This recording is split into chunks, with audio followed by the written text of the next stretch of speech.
You ask Tiger to solve. This deals with linear equations with one unknown. The final result is x equals 6. Let's solve it step by step. Simplify the expression. Expand the parentheses.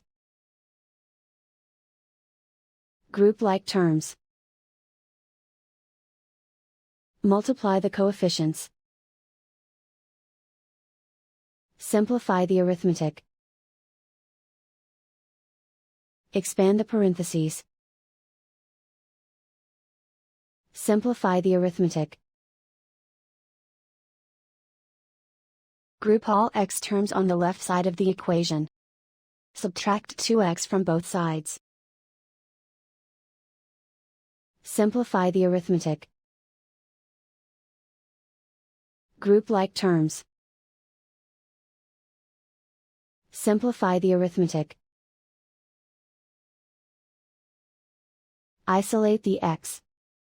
Divide both sides by 5. Simplify the fraction. Find the greatest common factor of the numerator and denominator. Factor out and cancel the greatest common factor.